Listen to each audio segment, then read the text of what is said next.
कहो तो मर्दानगी के 2-4 नमूने पेश करूं? तो मेरा प्रश्न यह है कि कोई भी मुझे देखता है, मैं अपनी निजी बात कर रहा हूँ, मैं अगर तिलक लगा रहा हूँ, अगर मेरा ये तिलक है या चुरकी है या कोई भी गमछा लिया हूँ, ठीक ना। हाँ, तो ये कोई अनुमान कैसे लोग लगा लेते हैं? आप तो बीजेपी वाले हैं। सामने वाली की आकांक्षा ऐसे क्यों होती है कि ये बीजेपी का ही समर्थक है? ऐसा क्यों है? कहीं ना कहीं तो जातिवाद हो रहा है। आप उनसे पूछ रहे हैं जी, ऐसा हो क्यों रहा है? सामने वाले ऐसी आकांक्षाएं क्यों लगा रहे हैं कि ये मतलब तो आपको ये अच्छा लगता है, बुरा लगता है? अभी बता दे भाई। मुझे बुरा लगता है। अगर मैं तिलक लगा रहा हूँ तो मैं बीजेपी का समर्थक कैसे हो सकता हूँ? तो आप चाहते हैं कि बीजेपी से आपको ना जोड़ा जाए? ना, ऐसा क्या मतलब, ये क्या प्रमाण है कि आप बना दिए हैं कि भाई मेरा सीधा स्टैंड कि अगर मैं टीका लगा रहा हूँ, अगर मैं पूजा कर रहा हूँ तो अपनी व्यक्तिगत आस्था के लिए कर रहा हूँ, अपने एकाग्रता के लिए कर रहा हूँ। इसका क्या संबंध है कि अगर मैं मतलब ब्राह्मण हूँ या जो भी हूँ तो मैं मेरा बीजेपी से संबंध हो गया? ये तो धोती खोल रहा है। गलती किसकी है, जनता की है या बीजेपी की है? तो रुको जरा। ये बीजेपी वातावरण ऐसा बना दिया ना इसलिए। यही बात बाद में मैं यही पहुंचना चाह रही थी, थोड़ा टाइम लगा लेकिन आ गए। ये तो लेने के देने पड़ गए। चलो भाई, अब मुंह में हाथ डाला तो सुनना पड़ेगा तुम्हें। सुनिए, पूरी बात सुनो, ज्यादा बोलते हो तुम। ये क्या हो गया? फ्लैशबैक। नरेंद्र मोदी के शासन ने दिखाया है कि आतंकवादी हमला करेंगे, ऑपरेशन सिंदूर होगा। अच्छा, 2019 में पुलवामा हुआ था, वो 400 किलो आरडीएक्स का पता आज तक नहीं चला, और डीएसपी देवेंद्र सिंह का पता अगर अमीश देवगन के पास हो तो मुझे बताइएगा। नरेंद्र जी सरेंडर हो गए ट्रंप के सामने, जैसी क्या मजबूरी थी अडानी के लिए या किसी के लिए? उनका ऐसा कौन सा आर्थिक कमजोरी या आर्थिक झुकाव था? वो ट्रंप जिसका गुण गाते गाते नरेंद्र मोदी नहीं थकते थे, अब की बार ट्रंप सरकार उनके प्रचार प्रसार के लिए अमीश देवगन और आर पार नहीं थकता था। अगर वो ट्रंप 11 बार बोल चुका है तो इस पे अमीश देवगन इत्मीनान से बात करो। चली ना। एक वक्त में भारतीय जनता पार्टी की सरकार किस तरह से बिरयानी खिलाने लेकर गई थी आतंकवादियों को? बीजेपी की सरकार कब लेके गई थी बिरयानी खिलाने के लिए? कंधार हाईजैक क्या मतलब आपके दफ्तर में हुआ था? खत्म, बाय बाय।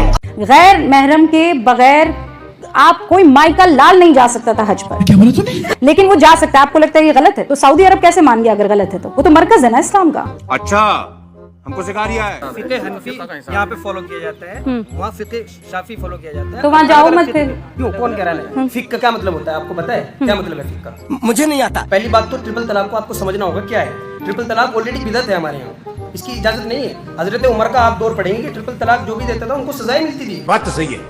हमारा एक उसूल है, हमारा एक कुरान और शरीयत है। हिंदू का भी अपना उसूल है, हिंदू लॉज हैं। हम कब कहते हैं उनको खत्म कर दो आप? सती प्रथा खत्म हुई कि नहीं हुई? तेरा तो गेम बजाना पड़ेगा। आप प्रथा की बात कर रही हो, वो प्रथा थी जिसमें हिंदू लेडीज को तो जला यही दिया जाता था। प्रथा, हमारी ये प्रथा नहीं है, ट्रिपल हमारा तो ये ट्रिपल उसूल तलाक है। समझना पड़ेगा। यू विल भाई हैव खत्म टू हो गया, अंडरस्टैंड कुछ इट। नहीं हो पाएगा, वो खत्म हो गया है। अब मैं आगे बढ़ रही हूँ। बस हवा निकल गई। वकार साहब, इस देश पर 3-3 बार लगातार हुकूमत करना, लगातार जनता का समर्थन हासिल करना, आप क्रोनोलॉजी समझ लीजिए। ये कोई साधारण उपलब्धि तो नहीं है।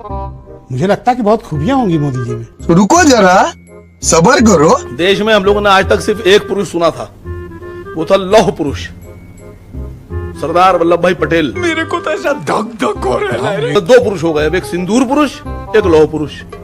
सिंदूर पुरुष बनना आसान नहीं होता है सर। पूरा जिस्म से खून निकाल के फेंकना होता है और फिर उसके अंदर गरम सिंदूर भरना पड़ता है सर। देश में जो प्रधानमंत्री बनते हैं वो 2 तरह के होते हैं। एक प्रधानमंत्री होता है बनाने वाला और एक प्रधानमंत्री होता है बेचने वाला। आप आदमी ठीक नहीं है सर। नहीं, आप आदमी क्या करते हैं? सबसे पहले मोदी जी के बराबर में लगना चाहिए था बड़ा वाला शेयर मेक इन इंडिया का। अरे बाप रे, ये तो धोती खोल रहा है। वो मेक इन इंडिया का शेयर जो है वो मर चुका है। हाँ, उसको लू लग गई थी सर। मुझे क्रेडिट नहीं चाहिए। राहुल गांधी जी को घोड़े नजर आ रहे हैं, बारात वाले घोड़े हैं, लंगड़े घोड़े हैं, रेस कोर्स वाले घोड़े हैं। लौंडे साहब बताइए, थोड़ा मजाक कर लेते हैं आप। राहुल गांधी की नजर में कौन से घोड़े हैं बताइए? ये कौन बात कर रहा है? ये सत्यप्रकाश मिश्रा है। तेरा तो गेम बजाना पड़ेगा। ये कौन बात कर रहा है? ये सत्यप्रकाश मिश्रा है जनता दल यूनाइटेड के। लौंडे साहब बताइए, थोड़ा बता दीजिए। आज राहुल गांधी जी तो कार्यकर्ताओं को घोड़े बता रहे हैं, अपने कार्यकर्ताओं। मैं तो बताता हूँ, मैं तो लड़ाई का घोड़ा हूँ। लड़ाई का घोड़ा हूँ। राहुल ये सर्टिफिकेट राहुल के दफ्तर से लेके आइए। लड़ाई का घोड़ा हूँ लेकिन गधों के सवाल को जवाब नहीं देता। अतुल पाटिल। हाँ, ऐसा है कि कोई बात करता है, कोई मेरी पार्टी को कोई मेरी पार्टी को झू कहता है, और कोई पार्टी में मेरी पार्टी को झूठ कहता है और मैं जैसे जवाब देता हूँ कोई हिपोपोटेमस निकल गया, राहुल गांधी बता रहे हैं कि हमारे यहाँ घोड़े खाली ये कहते हैं कि लुंडे जी आप बताओ कौन से घोड़े हो, मैं कहा मैं गधों को जवाब नहीं देता। तो बस लायक है क्या? पाकिस्तान के कुछ मौलानाओं को इस बात से दिक्कत है कि चाहे वो आप हो या जावेद अख्तर हो या सलमान खुर्शीद हो, ये मुसलमान होकर मुस्लिम देश को गालियां दे रहे हैं। वो ये कह रहे हैं वो मुसलमान है जरूर मत, मुसलमान देश कहाँ है? वो तू समझा? कहाँ है भाई? अगर आप अपने ही मुल्क में बड़े बड़े टेररिस्ट ऑर्गेनाइजेशन को आप पनाह देते हैं और उनको आप कहते हैं कि तुम मार सकते, आप ही के देश में आप शियाओं की मस्जिदों पे हमला करते। बात तो सही है। आप ही के देश में अगर कोई मिलादुन नबी सल्लल्लाहु अलैहि वसल्लम महफिल हो रही तो वहां पर आप हमला हो जाता है। शर्म है कुछ? आप ही के देश में बलूचियों पर जुल्म हो रहा है और ये प्रोपेगेंडा है। मैं अपनी गाड़ी में तेल फूक रहा हूँ ना, मेरी गाड़ी 7 का एवरेज दे रही है, तो भी तो मैं जा रहा हूँ गाड़ी में अपनी में। तेरे गाड़ी है मेरे पास तो टोल दे सकता हूँ मैं। ये सुविधा अगर मैं लूंगा, जिस लेवल की सुविधा लूंगा उस हिसाब के पैसे दूंगा। अभी बदत है भाई, अभी बदत है। सड़क निर्माण के टाइम पर पहले प्रोजेक्ट पे क्या लिखा हुआ होता था? जगह जगह बोर्ड लगे होते थे और लिखा होता था लोक निर्माण विभाग। अच्छा, अभी जितनी सड़कें बनी हैं कितनी जगह आपने ये पोस्टर देखा? मैंने तो कहीं नहीं देखा। ये फंस गया सीएम। नहीं देखा ना? पहले जब प्रोजेक्ट चलते थे सड़क निर्माण के तो सरकारी चलते थे और रोजगार मिलते थे तो सरकारी मिलते थे। ये बड़ी अच्छी बात कही है। आपको मैंने बताया कि मेरे पास गाड़ी भी है, सब कुछ बहुत बढ़िया। ये बीजेपी के राज में ही करा। ये देखिए, ये तरक्की बीजेपी के राज। आपकी औकात बता रहा हूँ सर। सर बीजेपी के राज में ही करा मैंने। अच्छा, मैं काम करने वाले के लिए सर काम बहुत है। मैं ये भी इस चीज से भी मतलब दुख होता है, लोग अपने टैलेंट का क्रेडिट भी बीजेपी को देने को तैयार है। नहीं सर। तो गाय को माता क्यों कहा जाता है? सामान्य जानवरों से कुछ विशेषता होगी तब तो गाय को माता कहा गया। और मैं क्या कह रहा हूँ? मैं कह रहा हूँ कि गाय को खिलाइए गेहूं, फिर वो बाहर निकलेगा गोबर से उसे धुलिए, ठीक है, उसकी रोटियां खाइए। ये मैंने बड़े बड़े संतों से सुना है। ये सब क्या देखना पड़ रहा है? और मैंने खुद वो रोटियां खाई हैं। झूठ बोल रहा है। और अभी तो रुको, सुन तो लीजिए, आज ये प्रमाणित हो चुका है कि स्त्री और पुरुष के मिलने से बच्चे पैदा होते हैं, गाय का गोबर खाने से बच्चे पैदा नहीं होते हैं। कि आपकी ज्यादातर बातें ऐसे लगती है कि चुटकुले सुना रहे हैं आप। गजब बेइज्जती है। तो आप चुटकुले ही सुनाइए, समाज को भ्रमित मत कीजिए। करवाली बेइज्जती। आप 21वीं सदी में जी रहे हैं। आप यहाँ कैसे आए? रथ से आए महाराज या फिर कारवार से आए हैं? तो टेक्नोलॉजी का इस्तेमाल कर रहे हैं ना। आप बातें कर रहे हैं 5000 साल पहले की। ब्रांड बच गया। नाना के घर से लाए थे कि मामा के घर से मोदी जी लाके दे रहे हैं 5 किलो। हाँ। हमारे टैक्स का पैसा है। ये बड़ी अच्छी बात कही है। अगर धन्यवाद करना है, अरे सुनो, दलालो सुनो पहले। हाँ। कि एक गरम चाय बेचते बेचते देश बेचने वाला प्रधानमंत्री गजब बेइज्जती है। 80,000 का मशरूम खाता है। हाँ। 10 लाख का सूट, 5 लाख का बूट पहनकर 24 घंटा झूठ पर झूठ बोलता है। इस सज्जन को क्या तकलीफ है भाई? मैं नहीं बताऊंगा। छगन भुजबल, प्रदीप सरनाइक, एकनाथ शिंदे, नारायण राणे, ये सब भ्रष्टाचार नहीं है। अरे क्या खाते हो? गोबर को चोरपराज समझ के खाते हो? की शक्ति खत्म हो गई आप लोगों की। इतने बेशर्म हो जाओगे, नहीं पता था। देश जानता है कि मीडिया सच्चाई दिखाती है। भारत आप जैसे पत्रकारों पर थूकता है भारत।